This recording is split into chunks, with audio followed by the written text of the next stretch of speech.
nuevamente acá con ustedes, y sobre todo pues justamente el hecho de poder estar en la presencia del Señor, en la casa del Señor. Quisiera trasladarle, si usted puede tomar su lugar, quisiera trasladarle siempre un saludo y una bendición de parte del apóstol. Él desde luego es quien me ha enviado para poder estar con ustedes y poder compartir un tiempo con ustedes, pero sobre todo compartir de las bendiciones que el Señor tiene preparadas para nosotros. Así que reciba por favor ese saludo a través de este servidor suyo. Quisiera compartir algunos pensamientos, dado que hoy tenemos el hermoso privilegio de acercarnos a la mesa del Señor. Entonces yo quisiera que compartiéramos algunos pensamientos en torno a ello, para luego poder ministrar la cena del Señor con un entendimiento que nos permita recibir completa la bendición que Dios tiene para nosotros. Bueno, eso de decir completa creo que es relativo, porque es tan amplio, es tan vasto el tema de la Santa Cena y las bendiciones que conlleva, que jamás podríamos decir que ya hemos agotado y conocemos completamente lo que Dios tiene para nosotros. Entonces yo quisiera en esta hora compartir con ustedes, tal vez quisiera pedirle que me acompañen al Evangelio de Lucas, capítulo 22, versículo 19 y 20. Evangelio de Lucas, tal vez, perdón que esta vez no traje una presentación, pero acá lo tienen en mi sistema, ¿verdad? Entonces vamos a estar leyendo acá, sí, pero igual quiero darle el tiempo suficiente para que quienes estén buscando todavía lo puedan hacer tranquilamente, ¿verdad? ¿Lo tienen todos? Amén. Miren cómo dice desde el versículo 19 y el 20, vamos a leer. Y habiendo tomado pan, después de haber dado gracias, lo partió y les dio, diciendo: esto es mi cuerpo, que por vosotros es dado. Haced esto en memoria de mí. De la misma manera, versículo 20, por favor, gracias. De la misma manera tomó la copa después de haber cenado, diciendo: esta copa es el nuevo pacto en mi sangre, que es derramada por vosotros. Amén. Acompáñenme a hacer una oración. Vamos a pedir al Señor que Él nos abra el entendimiento y que podamos recibir su palabra. Padre Santo, en el nombre de Jesús nos presentamos hoy delante de ti con un corazón agradecido, Señor, por el privilegio, la oportunidad maravillosa de estar en tu casa, y también no solo en tu casa, sino poder acercarnos hoy a tu mesa.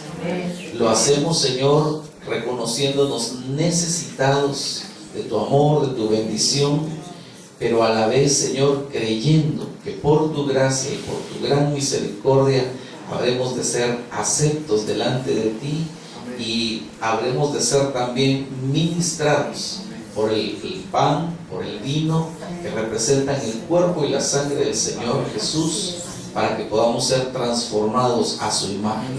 En el nombre de Jesús yo te ruego que tú envíes la unción de tu Espíritu Santo en esa forma quíntuple que tú has establecido para ministrar a tu iglesia, una unción apostólica, una unción profética, una unción evangelística, una unción pastoral y una unción magistral, de manera que cada uno de nosotros pueda recibir la porción necesaria conforme a tu gracia y tu misericordia. Gracias, Señor, en el nombre de Jesús. Amén y amén. Aleluya. Bien, quisiera empezar tal vez haciendo referencia sobre todo al versículo 20, que fue el último que leímos, en donde el Señor dice claramente que la copa de la cual ellos habrían de participar en aquella oportunidad y que lo dejó él establecido como una ordenanza para su iglesia, la copa era, aunque no lo dice literalmente en este pasaje, pero es como decir, esa copa era el sello, era el cumplimiento de un nuevo pacto que el Señor había anunciado de antemano. Es decir, para empezar tenemos que entender que Dios siempre ha establecido su trato con la humanidad por medio de pactos.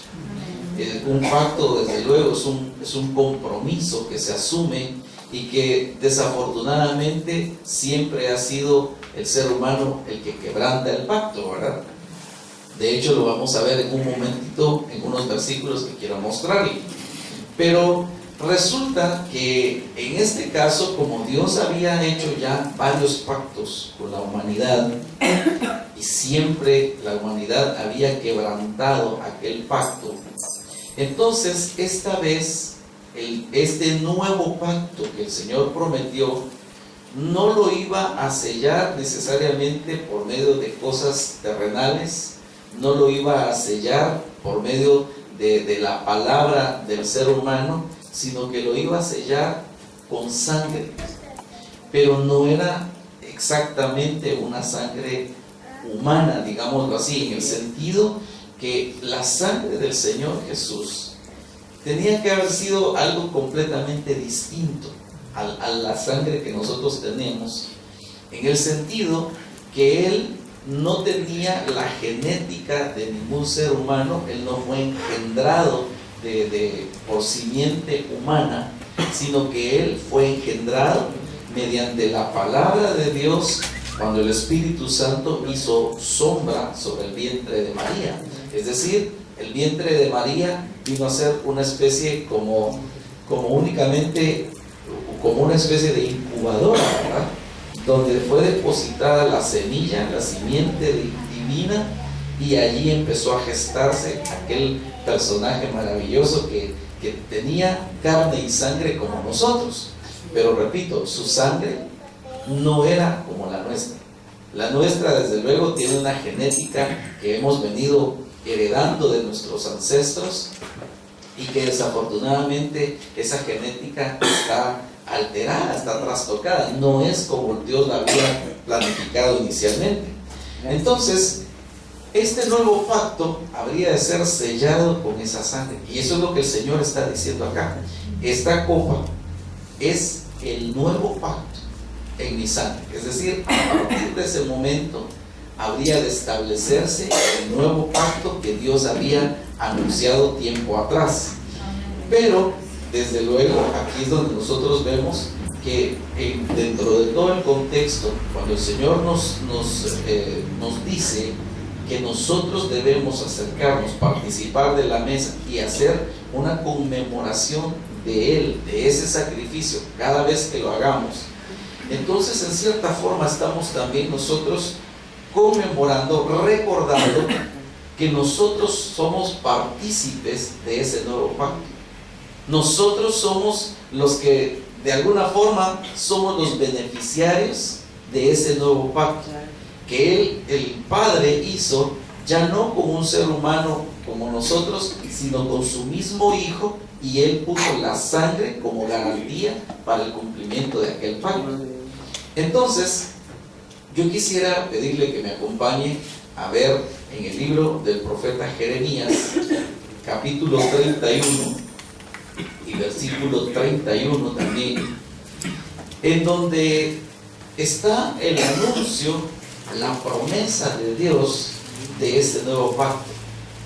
Porque desde luego cuando el Señor lo hace mención a ese nuevo pacto, solamente dice eso: esta copa es el nuevo pacto.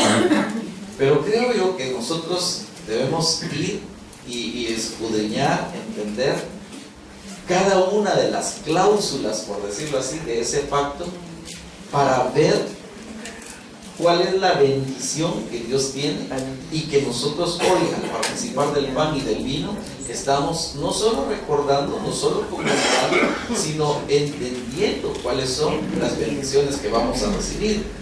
Entonces, mire cómo dice acá, de Jeremías 31. He aquí, vienen días, declara el Señor, en que haré con la casa de Israel y con la casa de Judá un nuevo pacto. Quisiera detenerme un momentito acá y quisiera hacer una especie de reseña histórica para que podamos entender la implicación tan grande desde mi punto de vista, que es lo que quiero compartirle, la misericordia tan grande del Señor descrita tan solo en estos versículos. Miren, desde los días del rey Salomón, dice la Biblia que Salomón tuvo muchas mujeres. Sus mujeres desviaron su corazón en pos de sus ídolos y en pos de sus dioses paganos, a tal punto que desagradó el corazón del Señor, y el Señor dijo, el reino va a ser dividido, pero no voy a dividir el reino de Israel en los días de Salomón por amor a mi siervo David, sino que en los días de su hijo Roboam, ahí se va a dividir el reino. Y efectivamente eso fue lo que sucedió. En los días de Roboam, hijo de Salomón, se dividió el reino. De las 12 tribus que había, 10 quedaron unidas en un solo reino, al que se conoció como el reino de Israel, o la casa de Israel, como lo menciona acá. Y ellos se ubicaron al norte del territorio que tenían inicialmente, y su capital, llamémoslo así, la capital de aquel reino fue Samaria. En un principio era otra ciudad llamada Tirsa, y después de Tirsa pasó a ser Samaria. Y otras 2 tribus, es decir, 10 quedaron al norte, el reino de Israel, su capital Samaria. Las otras 2 tribus, Judá y Benjamín, se agruparon como un solo reino, al cual se conoció como el reino de Judá, o la casa de Judá, como lo dice en este versículo. Ellos se ubicaron en la parte sur del territorio que tenía Israel inicialmente, y la capital de ese reino era Jerusalén, en donde estaba el templo, en donde dice la Biblia, la ciudad que Dios escogió para poner allí su nombre. Entonces, a partir de ese evento, que se divide el reino en el reinado de Roboam, prácticamente esos 2 reinos, siendo hermanos, siendo descendientes de Abraham, siendo prácticamente la misma semilla, ellos tuvieron constantemente guerras entre ellos. No había pues prácticamente una unidad entre ellos, sino que a partir de allí se dividieron y quedaron de esa manera. Entonces, cuando nosotros vemos la historia de los reyes de Israel y Judá, eso es justamente lo que usted puede ir notando allí. Describe, este fue rey de Israel, este fue rey de Judá, y así usted puede ir entendiendo a lo que se está refiriendo. Entonces, es impresionante ver que a partir de ese momento, de los reyes de Judá, es decir, los que estaban al sur, cuya capital era Jerusalén, hubo muchos que hicieron lo malo ante los ojos del Señor, y hubo tan solo 8 de esos reyes de Judá, de los que se dice hizo lo bueno ante los ojos del Señor. Pero de los reyes de Israel, el reino del norte, cuya capital era Samaria, ni uno solo hizo lo bueno delante del Señor. Todos hicieron lo malo ante los ojos del Señor, y desde luego condujeron al pueblo de Israel, a la casa de Israel, al reino del norte, a una apostasía terrible, a una idolatría de lo peor que podamos nosotros imaginar, La Biblia nos deja ver las cosas que hacían. Algunos de ellos, dice, ofrecieron a sus hijos a Moloch. Otros de ellos, pues, adoraron al sol, la luna y las estrellas y les rendían culto. Hermano, era una cosa que mire, hasta cierto punto, si lo vemos humanamente hablando, nosotros podríamos ser hasta muy severos, tal vez en nuestro juicio, y decir sinceramente, no merecían una oportunidad de parte de Dios.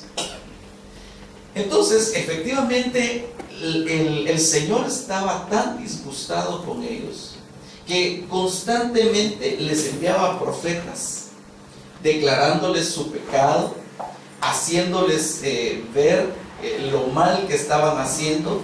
A la vez les anunciaba que se arrepintieran y que volvieran su corazón al Señor, pero ellos no atendieron a los profetas. Entonces nosotros vemos en la Biblia, sobre todo, me parece que es el segundo libro de Reyes, capítulo 17, solo se lo menciono para que usted lo pueda corroborar más tarde en casa. Llega el momento en el que dice, se encendió la ira del Señor contra ellos y ya no hubo remedio.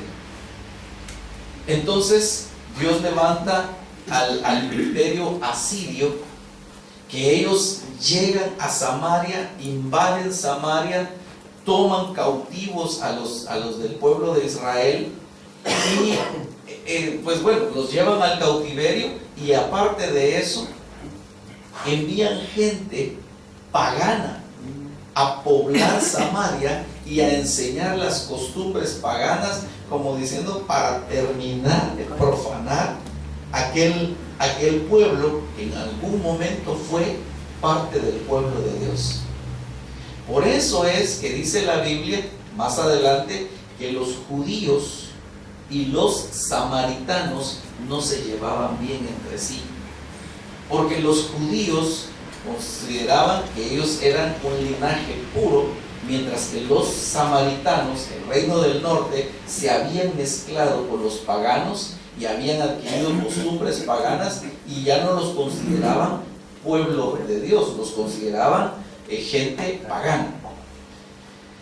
Entonces, aquí es donde viene el punto que a mí me llama la atención y que yo quiero resaltar acá, como le decía, la misericordia de Dios. Porque eso sucedió en algún momento específico. Dios siguió tratando con la casa de Judá. Prácticamente el reino de Israel, la casa de Israel, vino, por decirlo así, a desaparecer, y por eso es que usted sabe que se habla aún en este tiempo de las 10 tribus perdidas de la casa de Israel, que es ese reino del norte, porque prácticamente se volvieron paganos, se volvieron como la demás gente que no tenía temor de Dios, que no tenía conocimiento de Dios en su corazón. Y entonces, a partir de ese momento, Dios sigue tratando con la casa de Judá.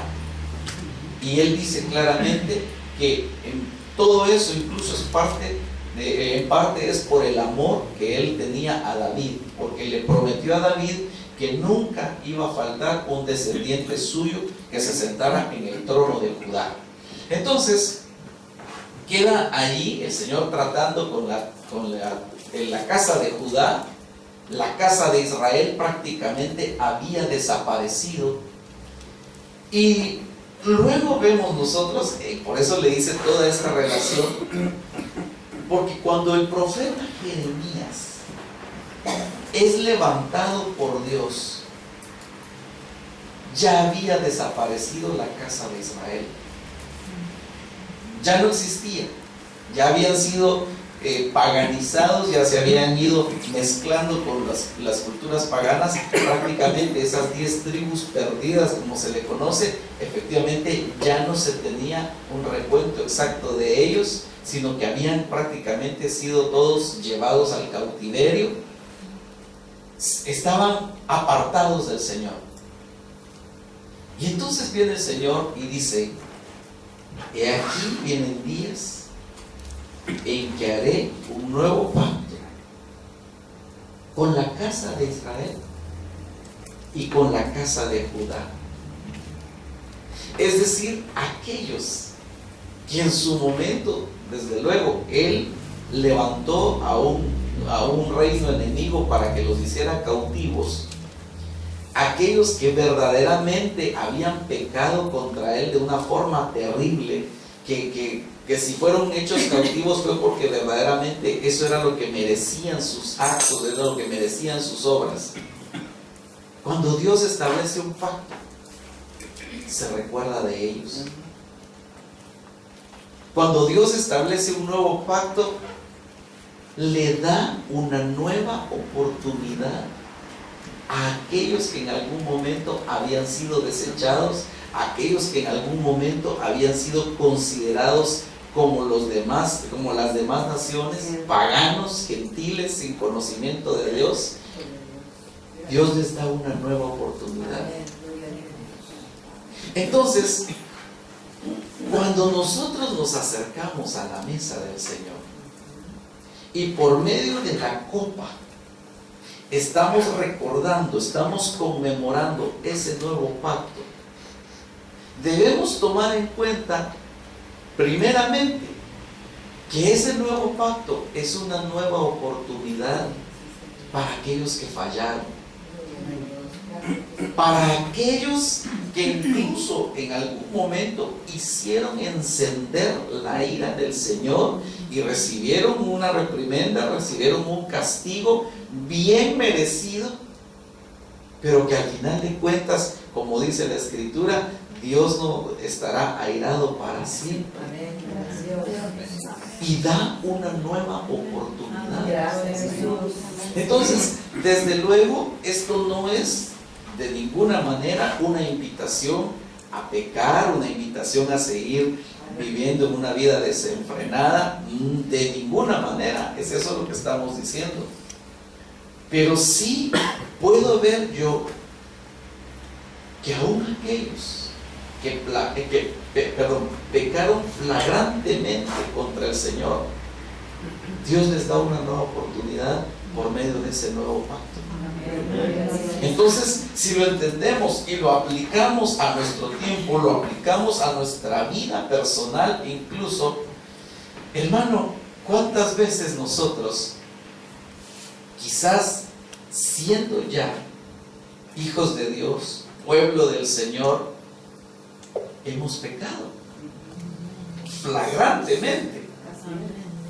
Y que tal vez alguien se ha desechado a sí mismo, tal vez alguien dice, no, definitivamente yo creo que para mí ya no hay oportunidad, yo creo que esto hoy sí colmé la paciencia del Señor, yo creo que ya no. Y por eso es que muchas veces vemos que hay personas que se alejan de la iglesia, se apartan de la comunión con los hermanos, se apartan de la comunión con el Señor.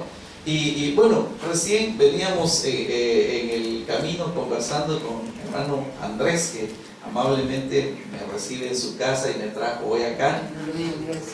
Veníamos conversando, él ayer de una forma inesperada, de una forma no planificada, se encontró con una persona que le decía, una chica, una mujer, hija de un pastor, pero que estaba alejada del Señor, y que desde luego yo creo que cuando alguien ya tuvo una experiencia con el Señor, aunque se haya alejado, muchas veces sigue existiendo un temor de Dios. Y yo estoy casi seguro que todos en algún momento nos hemos encontrado con una persona así, que dice, sí, fíjese que yo antes iba a la iglesia, yo estuve en el grupo de alabanza, yo servía, yo profetizaba, pero me alejé. Claro, yo siempre temo al Señor, lo respeto su palabra, pero ya no voy a la iglesia.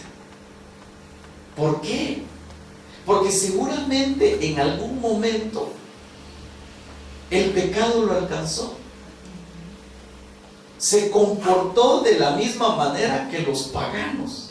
Se comportó de la misma manera de aquellos que no tienen conocimiento de Dios. Y aquello hizo que aquella persona posiblemente aún recibió un trato de parte de Dios, aún recibió una reprimenda del Señor, pero se alejó. Pero el nuevo pacto es una nueva oportunidad aún para aquel que se alejó. Repito, yo no estoy diciendo que esto es una licencia para pecar y hacer de las nuestras y luego tomamos la Santa Cena y ya, como dijo alguien, ¿verdad? El que peca y reza empata, dijo alguien, ¿verdad? No, eso no es así de ninguna manera. Pero sí creo yo que la misericordia de Dios es tan grande que aún aquellos que Él mismo en su momento castigó y los apartó de su presencia, les da una nueva oportunidad. Porque, hermano, cuando Jeremías fue levantado como profeta en Israel, habían pasado, si no recuerdo mal, por lo menos creo yo que habían pasado 300 años de que el reino del norte había desaparecido. Es decir, después de 300 años, Dios se acuerda de ellos. Dios se acuerda de aquella gente que en su momento estuvo en comunión con Él y dice: no, yo les voy a dar otra oportunidad, porque yo los amo, porque cuando yo los creé, los formé, no era con el propósito que se perdieran, era con el propósito que estuvieran en mi presencia. Entonces Él dice: voy a hacer un nuevo pacto. Pero eso es lo que me impresiona. No dice: voy a hacer un nuevo pacto con la casa de Judá solamente. Porque era a estas alturas, cuando Jeremías está profetizando, repito, hacía muchos años que había desaparecido Israel. El trato de Dios en este momento era solo con Judá. Él podría haber dicho: bueno, con los que me quedaron, con los que permanecieron fieles, entre comillas, ¿verdad? Porque también se habían portado mal ellos, pero con los que todavía están conmigo, con ellos voy a hacer un nuevo pacto. Pero Dios no es así. Dios le da una oportunidad aún a aquel que se había alejado. Y dice: el nuevo pacto lo voy a hacer con la casa de Israel y con la casa de Judá. A los dos les voy a dar la oportunidad. Entonces, hermano, insisto, yo quiero aplicar esto a nosotros, porque al final de cuentas, hoy, al participar del pan y del vino, estamos conmemorando ese nuevo pacto. Estamos recordando que Dios le da oportunidad aún a aquellos que están caídos, que Dios le está dando una oportunidad más a aquellos que se alejaron y que están peleados incluso con Dios, algunos, ¿verdad? Pero es una nueva oportunidad. Ahora, aquí viene otro punto bien importante, porque qué bendición, qué agradable recibir la misericordia de Dios y que nos dé una nueva oportunidad sabiendo que nosotros le fallamos. Eso es algo impresionante, definitivamente. Pero aquí le quiero hacer yo referencia a aquella parábola de dos deudores. Uno que le debía a un rey 10,000 talentos, dice la Biblia. Y cuando nosotros hacemos la relación, lo que significaba, el valor que tenía el talento en aquel tiempo, hermano, era una deuda imposible de pagar. No se podía pagar. Yo hice las cuentas una vez, tomando en cuenta que en ese tiempo el denario, era una moneda, era el pago de un día de trabajo de un jornalero. Y el talento, si no recuerdo mal, me parece que el talento venía era el equivalente, déjeme ver, bueno, se me escapa ahorita, pero eran muchos denarios, era el equivalente a muchos días de trabajo. De tal manera que 10,000 talentos, que era la deuda, era el equivalente a 150,000 años de trabajo. Es decir, alguien habría tenido que trabajar, hermano. Por supuesto que desde ya es algo imposible. Nunca ningún ser humano ha vivido 1,000 años, mucho menos 50,000, y trabajarlos de continuo para pagar aquella deuda. Era una deuda imposible de pagar. Pero dice que aquel hombre le suplicó al rey que le tuviera misericordia. El rey tuvo misericordia de él y le perdonó la deuda. Pero cuando sale este hombre de la presencia del rey, se encuentra con un consiervo suyo que le debía 100 denarios, es decir, el equivalente más o menos a un año de trabajo.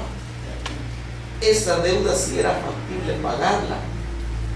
Y el consiervo que le tenía la deuda le dice: ten paciencia conmigo, yo te la voy a pagar. Y dice, pero él no quiso perdonarle la deuda a su consiervo. Y entonces el rey se enteró de aquello, se disgustó y entonces lo puso en la cárcel a aquel hombre.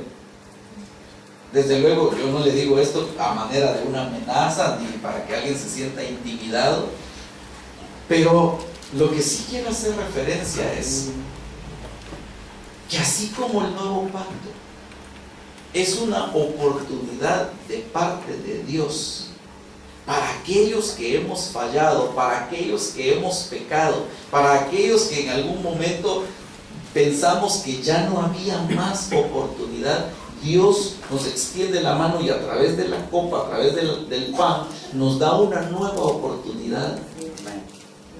También Dios espera que nosotros le demos una oportunidad a aquellos que fallaron contra nosotros, a aquellos que tal vez la ofensa es evidente, que la ofensa no es que estemos tratando de convencernos de que no fue grave. Quizás fue grave, quizás es algo que es evidente para todos, pero lo que Dios espera es que así como Él le da una nueva oportunidad a los que habían sido desechados, que también nosotros podamos darle una oportunidad a aquellos que pecaron contra nosotros, que nos ofendieron y que quizás nosotros mismos los habíamos desechado, pero que Dios quiere que le demos una nueva oportunidad. Mire, esto es bien delicado y por favor, tal vez yo lo estoy diciendo aquí de una forma generalizada, pero que quizás incluso valdría la pena que algunos casos requieran un consejo pastoral. Pero por poner un ejemplo, ¿qué hacemos cuando en un matrimonio uno de los dos falló y fue infiel al pacto? Repito, yo no estoy incentivando, motivando a que eso pase, pero desafortunadamente pasa. Como dicen por ahí, ¿verdad? Pasa en las películas, pasa en la vida, ¿verdad? Desafortunadamente esas cosas pasan. Y desde luego es absolutamente comprensible que un hombre o una mujer que fue traicionado por su cónyuge se sienta profundamente ofendido y que esté incluso, quizás ya están al borde de un divorcio, ya está en una situación en que digo, bueno, ya no, esto no se puede sostener más y ya se tomó una decisión. Pero cuando hay un corazón verdaderamente arrepentido, eso es vital tomarlo en cuenta. Cuando hay un corazón verdaderamente arrepentido, la Biblia dice que un corazón contrito y humillado, Dios no lo desprecia. Y Dios espera que nosotros tengamos la misma actitud. Cuando aquella persona que falló se arrepiente sinceramente, No solo hacer como que se arrepintió mientras se arreglan las cosas y luego seguir en la misma. Definitivamente eso no, a eso no es a lo que yo me refiero. Sino que cuando alguien se arrepiente de todo corazón, se aparta de aquello en lo cual falló, el nuevo pacto le puede dar una nueva oportunidad de parte de Dios primeramente, pero creo que nosotros también podríamos dar una nueva oportunidad. Eso por hablar del tema del matrimonio.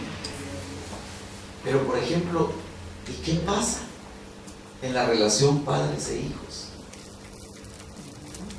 ¿Qué pasa con aquel hijo que tal vez hasta se fue de casa porque ya no quería vivir más bajo la autoridad de un padre temeroso de Dios, que constantemente le hacía ver su pecado, constantemente trataba de impedirle el pecado, y el hijo un buen día dice, bueno, pues me voy de la casa, y se arreglan las cosas? Así ni mi papá me está diciendo lo que tengo que hacer, ni yo le estoy causando a él disgustos cada día o tener que aguantar una reprimenda cada día, sino que me voy de la casa y con esto se arregla el problema. Y tal vez le pasó las del pródigo. Estando lejos de la casa del padre, reflexionó, Dios trató con él, como diría mi pastor, pasó el Niágara en bicicleta. Y aquello hizo reflexionar a aquel muchacho, y ahora viene arrepentido. El nuevo pacto puede dar una nueva oportunidad también para aquel que había sido desechado. Amén. Amén. Bueno, ay Dios mío, el tiempo cómo avanza, qué rápido. Sigamos viendo, por favor, versículo 32, hermano. Perdón, Jeremías 31, 32. Gracias. Aquí había el hermano puesto la cita de la deuda de los 10,000 talentos. Amén. Claro, ahí, sobre todo con las herramientas de la Biblia, cuando nos explica cuánto equivalía el denario, cuánto era el talento, así es como podemos hacer la conversión. Por ejemplo, solo para no dejarle la duda, me parece que el denario era el equivalente a 4 gramos de plata o de oro, de 4 gramos, ¿verdad? Gracias, Roberto. Pero el talento me parece que eran 21 mil gramos de peso. Entonces, si dividimos 21,000 entre 4, solo un talento ya es una gran cantidad. Y eran 10,000 talentos lo que aquel hombre debía. O sea, era algo incalculable realmente. Bueno, tal vez no incalculable, impagable. Ok, pero entonces volvamos. Muchas gracias por apoyarme con esto, hermanos. Entonces, mire lo que dice acá, versículo 32. No como el pacto que hice con sus padres el día que los tomé de la mano para sacarlos de la tierra de Egipto, mi pacto que ellos rompieron. Obviamente aquí está haciendo referencia al pacto que Dios hizo con Israel por medio de la ley de Moisés, por medio de Moisés. Por eso dice en otra porción de la escritura que Moisés fue el mediador del antiguo pacto y el Señor Jesús fue el mediador de este nuevo pacto. Entonces dice, el pacto que voy a hacer no es como el que hice cuando los saqué de Egipto. No es como el pacto de la ley, porque ellos lo quebrantaron. Entonces, si hago un pacto igual van a volver a quebrantarlo. Porque la Biblia dice en otra porción de la escritura que ese primer pacto falló, no porque el pacto o la ley hubiesen sido malas, sino por causa de la debilidad de la carne, el pacto no fue perfecto. Porque la carne no podía cumplir ese pacto que Dios les puso. Entonces dice, yo no voy a hacer un pacto como el anterior, porque ellos rompieron mi pacto, quebraron mi pacto, aunque yo fui un esposo para ellos, declara el Señor. Versículo 33. Pero este es el pacto que haré otra vez con la casa de Israel después de aquellos días, declara el Señor. Pondré mi ley dentro de ellos y sobre sus corazones la escribiré. Y yo seré su Dios y ellos serán mi pueblo. Entonces, mire, hermano, qué bendición. Sinceramente, el Señor tan bueno que es. Hoy cuando platicábamos con el pastor Juanito, recién llegaba yo y estuvimos un momentito en la oficina, me decía él, qué bueno es el Señor. No sé de qué te recordaste, Juanito, pero seguramente alguna bendición. Me decía, qué bueno es el Señor. Sí, le digo, es muy bueno el Señor con nosotros, ¿verdad? Entonces, mire algo bien importante acá, la diferencia. Y eso lo explica más, creo que vamos a ver de hecho unos versículos acá, porque dice, no va a ser un pacto igual. Porque en el primer pacto, la ley era algo externo. Y ellos lo rompieron, ellos no pudieron cumplir ese pacto. Pero este pacto, este nuevo pacto que yo voy a hacer, pondré mi ley dentro de ellos. Pero miren, yo quisiera dejar un momentito acá y pedirle que vayamos por favor a Hebreos capítulo 8 y vamos a ver el versículo 10, en donde yo creo que el apóstol Pablo fue quien escribió la carta a los hebreos, así que voy a decirlo de esta manera, en donde Pablo está citando justamente el pasaje de Jeremías 31 que estábamos leyendo. Entonces, él está justamente el capítulo 8 de Hebreos, él está haciendo como una comparación, un cotejo, y sobre todo resaltando la diferencia entre el primer pacto, que era la ley, y el nuevo pacto, que es el pacto de la gracia en el cual nosotros estamos. Y entonces dice él, Hebreos 8:10, porque este es el pacto que yo haré con la casa de Israel después de aquellos días, dice el Señor. Pondré mis leyes en la mente de ellos. Es decir, en Jeremías solo decía, pondré mis leyes, o mi ley, dentro de ellos. Pero aquí viene el apóstol Pablo, inspirado por el Espíritu Santo, y da la interpretación de lo que había dicho Jeremías, y dice, la ley va a ser puesta en la mente de ellos. No, porque decir adentro podría ser cualquier parte de nuestro ser interior, pero él como que es más específico y dice, la ley va a ser puesta en la mente de ellos. Ahora miren, aquí viene algo bien interesante, porque hay varias palabras en el griego que se pueden traducir mente. Una de ellas, por ejemplo, es la palabra griega nous, que significa o se refiere principalmente al intelecto, a la mente natural. Pero en este caso no está hablando de la palabra nous, sino que utiliza un término griego que se dice dianoia, que cuando nosotros investigamos un poquito más a fondo, la palabra dianoia dice que se refiere al pensamiento más profundo del ser humano. No el pensamiento natural, que es básicamente recibir información y procesarla, sino el pensamiento más profundo, la parte más íntima del ser humano, en donde algunos dicen, allí reposa la voluntad, allí reposan los sentimientos, ahí reposa prácticamente lo que el ser humano es.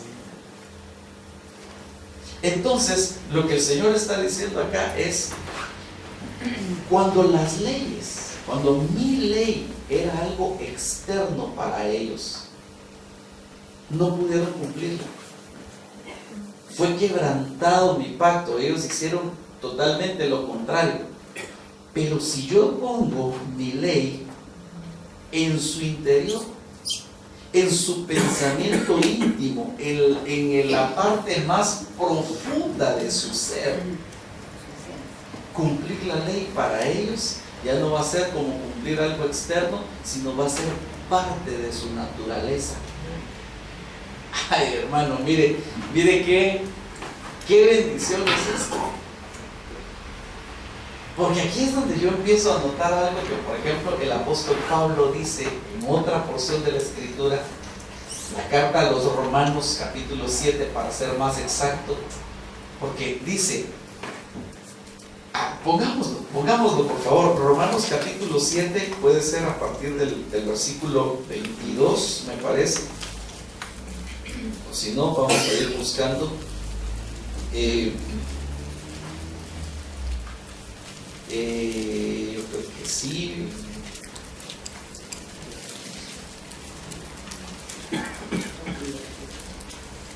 Puede ser, eso es que busco, hay uno donde habla directamente de mente. El 23, pero sí, leamos desde el 22 por favor para tener un contexto. Mire lo que dice: porque en el hombre interior me deleito con la ley de Dios. Versículo 23.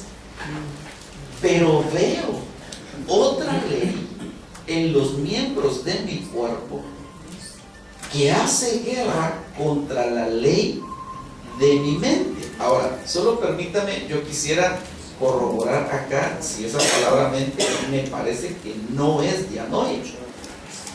Solo quiero corroborarlo. Efectivamente, es nous. Entonces, mire, permítame regresar acá solo para tener. Entonces, mire, lo que él está diciendo aquí, con su permiso me voy a acercar. Esta palabra mente no es dianoia, no es el pensamiento profundo del ser humano. Es la palabra nous, que se refiere a la mente natural, al entendimiento natural. Entonces, en su mente natural, él se deleitaba en la ley de Dios. Él quería hacer lo bueno. Él sabía distinguir lo que era bueno y lo que era malo, y él optaba por lo bueno. Pero había otra ley en los miembros del cuerpo que hace guerra contra esa ley de la mente, y al final lo hacía prisionero de la ley del pecado. Por eso dice él unos versículos atrás: lo bueno que quiero hacer no lo hago, y lo malo que ya no quiero hacer, eso es lo que termino haciendo. ¿Pero por qué? Porque la ley de Dios en ese momento estaba en su intelecto, en su entendimiento natural, en su nous. Mire, eso es lo que le sucede a una persona. Pongamos un ejemplo. Una persona que es alcohólica. ¿Usted cree que esa persona no sabe que es malo el alcohol? Desde luego que lo sabe. Pongamos otro ejemplo. Una persona que constantemente está pecando con pornografía, por ejemplo. ¿Usted cree que esa persona no sabe que es malo? Lo sabe, pero está en su nous.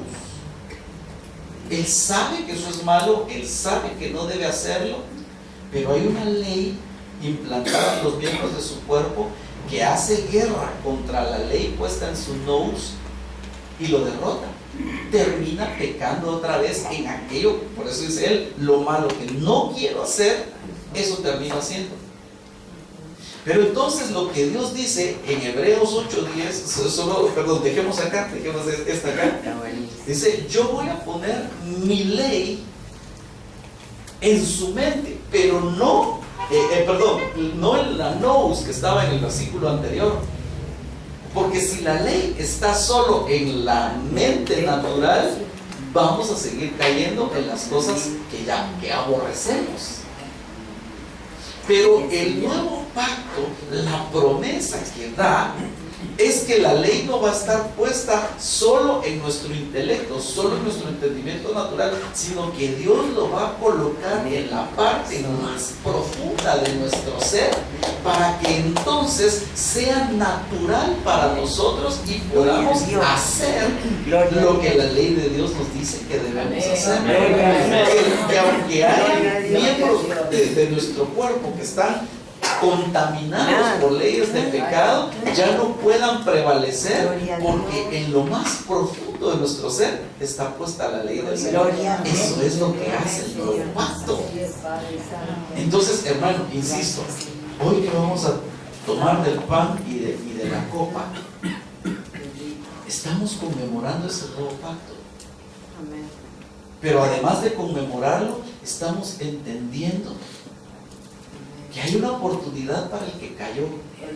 Hay una oportunidad para aquel que incluso había sido desechado. Si se arrepiente con un corazón sincero, Dios le da una nueva oportunidad. Pero aparte de eso, no solo lo perdona, sino que Dios se propone cambiarle su naturaleza, cambiar lo más profundo de su ser, y ahí instalar la ley divina, la ley de Dios, la voluntad de Dios, y entonces ya vamos a poder derrotar aquellas cosas que antes nos derrotaban a nosotros, porque ya no lo vamos a tener solo a nivel de nuestro intelecto, sino lo vamos a tener a nivel de nuestro corazón, la parte más íntima de nuestro ser, y entonces vamos a poder derrotar aquellas cosas. Amén. Ok, entonces volvamos por favor, y ya con esto voy terminando. Volvamos a Jeremías 31, por favor. Nos quedamos en el versículo 33. Porque este es el pacto que haré con la casa de Israel después de aquellos días, declara el Señor. Pondré mi ley dentro de ellos. Es lo que acabamos de explicar. Pondré mi ley en su dianoia, en la parte más íntima de su ser, y sobre sus corazones las escribiré. Y yo seré su Dios. Y ellos serán mi pueblo.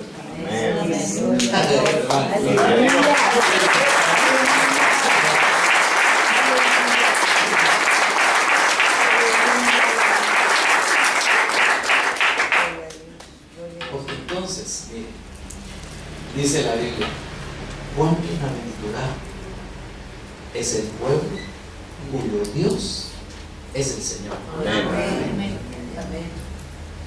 Porque si Él es nuestro Dios, hermano, hay una serie de bendiciones.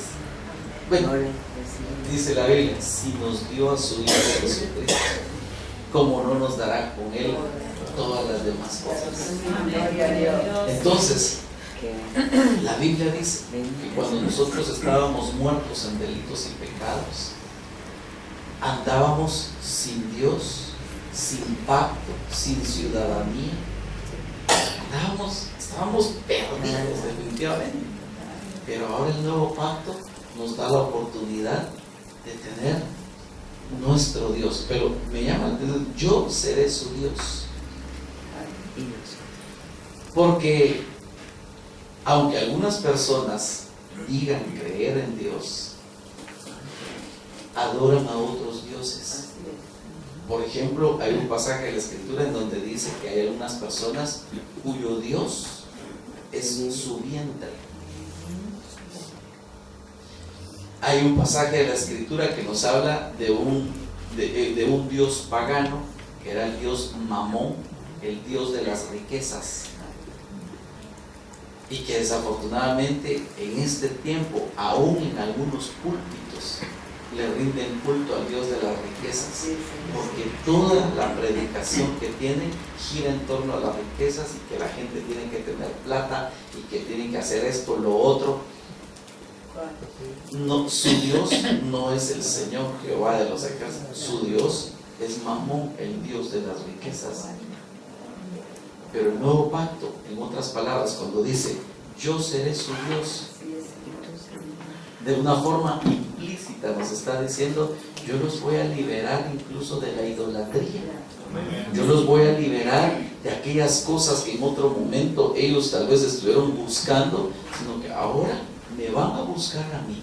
Yo voy a ser su Dios y yo les voy a dar todo lo que ellos puedan necesitar o anhelar en su corazón. Entonces, yo quisiera dejarlo hasta acá por causa del tiempo, aunque pues agradezco, me dieron la libertad, pero no quiero abusar del tiempo. Y sobre todo, teniendo este entendimiento, yo quisiera que participáramos de la mesa del Señor, entendiendo que lo que vamos a hacer no es una costumbre cristiana que celebramos cada mes y que pasó como desapercibida, sino que cuando nos estamos acercando, cuando participamos del pan y del vino, todas esas cosas que recién estábamos explicando se van a hacer efectivas en nuestro corazón, en nuestra vida. Vamos a poder acercarnos al Señor de una forma diferente. Así que quisiera dejarlo hasta acá. Quisiera pedir por favor a los hermanos de alabanza, o por lo menos el hermano del teclado, como ustedes acostumbran a hacerlo, por favor háganlo. Solo les pido que me ayuden para poder ministrar. Y por favor les ruego a los hermanos que estén designados para servir el pan y el vino.